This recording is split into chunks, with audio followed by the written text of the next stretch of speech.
बगली या कथेमध्ये मुख्य पात्र आहे सतीशचं. सतीश हा अगदी शाळकरी छोटासा मुलगा. बगली ही त्याची गाय, ती गाय आणि तिचं वासरू. सतीशचे आई वडील आहेत, आई आहे पुष्पा आणि वडील आहेत सुभाष.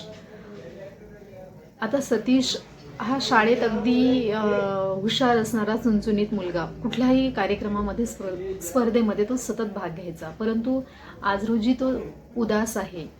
त्याला काही सुचेनासं होत आहे. तो अगदी अस्वस्थ आणि शांत वर्गामध्ये बसून आहे. कारण त्याचं संपूर्ण लक्ष हे घराकडे लागलेलं आहे. कारण त्या दिवशी त्याच्या गायीचा सौदा झालेला आहे. त्याची गाय विकल्या जाणार आहे. त्याची बगली ही विकल्या जाणार आहे. बगली ही त्याच्या गायीचं नाव. त्यामुळे तो अस्वस्थ झालेला आहे. ज्यावेळेस तो घरी येतो, जसा तो घरी येतो तसं दप्तर टाकतो आणि अगदी धावत त्या गोठ्यात जातो आणि त्या गाईला आणि वासराला बोलू लागतो. त्या गाईच्या पाठीवरून हात फिरवतो, वासराच्या गळ्यात गळा घालतो आणि त्याला अश्रू अनावर होतात. त्याला रडायला येऊ लागतो. तो त्या वासरासोबत बोलत असतो की तू माझी वाट बघत असतो. तू निघून गेल्यानंतर माझी वाट कोण पाहणार? मी कोणासोबत खेळणार? मी लपाछिपी कशी खेळायची? मी कोणासोबत बोलणार? मी कोणाला पुरणपोळी खाऊ घालणार? मी कोणाला चारा देणार? मी कोणाला पाणी पाजणार? असे असंख्य प्रश्न तो त्या वासराला विचारत असतो. त्याच्यासोबत तो बोलण्याचा प्रयत्न करत असतो. गायसुद्धा त्याच्या अवतीभोवती असते आणि त्याला ते सगळं असह्य व्हायला लागतं आणि तो खूप अंतकरणातून मनापासून दुःखी होतो. त्याला काय करावं कळत नाही आणि असाच तो त्या वासरासोबत गाईसोबत संवाद साधत असताना त्याची आई त्याला आवाज देते. आवाज दिल्यानंतर त्याची तंद्री तुटते आणि तो आईकडे जातो. आई त्याला पाहते तेव्हा तिला तो एकदम उदास जाणवतो. त्याचे डोळे रडवेले झालेले असतात. त्याला काय करावं सुचत नाही. आईला कळतं की त्याचं काहीतरी बिनसलं आहे. ती त्याला असंख्य प्रश्न विचारते. तुला शाळेत कोणी रागवलं का? तुझं वही पुस्तक हरवलंय का? तुला दिलेलं गृहपाठ अपूर्ण आहे का? कुणी रागवलंय का? तुला भूक लागलेली आहे का? तुला बरं वाटत नाही का? असे खूप सारे प्रश्न ती त्याला विचारते. परंतु तो कोणत्याच प्रश्नाचं उत्तर देत नाही. शेवटी ती त्याला खायला शिरा करू का, पोहे करू का, असं त्याला सारखं हे देऊ का ते देऊ का विचारते. शेंगदाण्याचा लाडू खातो का असं विचारते. परंतु तो कुठलीच गोष्ट खाण्याला सुद्धा होकार देत नाही. त्याचं काय बिनसलं हे तिच्या लक्षात येत नव्हतं. अखेरीस तो गोठ्यातून आत आला आणि अक्षरशः आईच्या गळ्यात पडला आणि रडू लागला.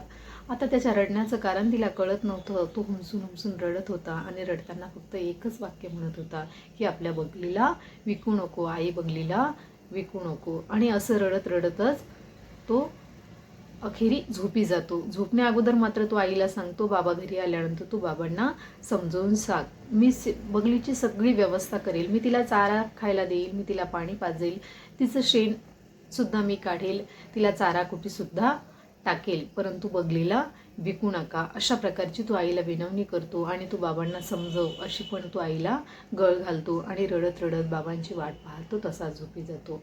ज्यावेळेस त्याचे वडील येतात, वडील म्हणजे सुभाष, त्यावेळेस त्याची आई जी आहे पुष्पा जी आहे ती सुभाषसोबत संवाद साधते की सकाळपासून सतीशची जी अवस्था आहे त्या अवस्थेबद्दल ती त्याला कथन करून सांगते की अशा प्रकारे सतीश सतत रडत आहे आल्यापासून आणि तो न जेवता तसाच झोपी गेलेला आहे.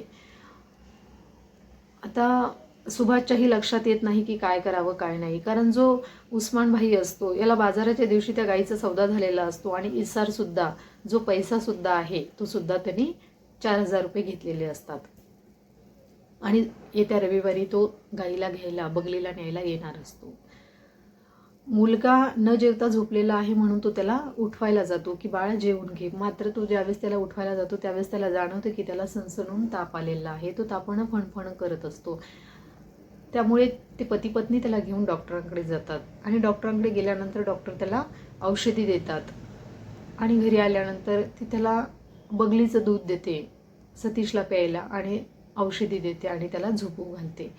सकाळी सतीश झोपलेला असतानाच उस्मानची गाडी येते आणि त्या गाडीचा आवाज, त्यासोबत उस्मानचं बोलणं. उस्मान पुष्पाला म्हणतो की पुष्पा बहन चाय रखो आणि त्याच्यासोबत जो मुलगा आलेला असतो मुन्ना त्याला सांगतो की गाय के गले में रस्सी डालो, अब गाय हमारी हुई.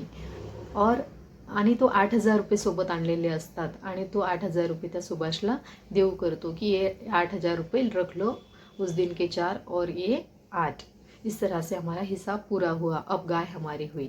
त्याच्या या वाक्याने, त्याच्या त्या आवाजाने, त्या गाडीच्या आवाजाने सतीश खडबडून जागा होतो आणि धावत पळत गोठ्यात जातो आणि बगलीच्या गळ्यात पडतो. आणि तो उस्मान भाई जो असतो त्याला तो उस्मान मामा असं म्हणून हाक मारतो. आणि अगदी केविलवाणी रडवेली अवस्था त्याची झालेली असते. आणि तो त्याला म्हणतोय की उस्मान मामा, आमची बगली नेऊ नको, आम्हाला पैशाची गरज नाही, तू तुझे पैसे वापस घेऊन जा. बाबा ते पैसे त्याला वापस द्या, माझी बगली, आमची बगली कुठेच जाणार नाही, ती बगली इथेच राहील. अशा प्रकारे तो त्या उस्मान मामासोबत संवाद साधतो. उस्मान मामालाही कसं तरी व्हायला लागतं. सुभाषच्याही डोळ्यामध्ये पाणी दाटून येतं. आर्थिक परिस्थितीमुळे त्याला ती गाय विकणं गरजेचं झालेलं असतं. तरीसुद्धा तो त्याच्या खिशातील 8,000 रुपये काढतो आणि उस्मान भाईच्या हातात, जो इसार घेतलेला असतो 4,000 रुपये, तो काढतो आणि उस्मान भाईच्या हातात ठेवतो. उस्मानबाईलाही काही कळत नाही. त्यावेळेस पुष्पाही म्हणते की लेकरू, काल दिवसभराचं उपाशी आहे, तापणं फणफणत आहे, तुम्ही ती गाय राहू द्या. त्यावेळी उस्मान ज्याचा सगळा प्रसंग समजून चुकतो आणि तो सुद्धा सतीशला जवळ घेतो. त्याच्या डोक्यावरून मायेनं हात फिरवतो आणि ती गाय जो आहे, मुन्नाला त्या गायीच्या गळ्यातील दोरी काढायला सांगतो. आणि अशा प्रकारे कथेचा गोड शेवट होतो. पुष्पाबाईंकडनं ते चहा घेऊन निघून जातात. अशा प्रकारे सतीशला अगदी गड जिंकल्याचा आनंद होतो. त्याच्या डोळ्यात त्यावेळेस आनंद अश्रू वाहत असतात.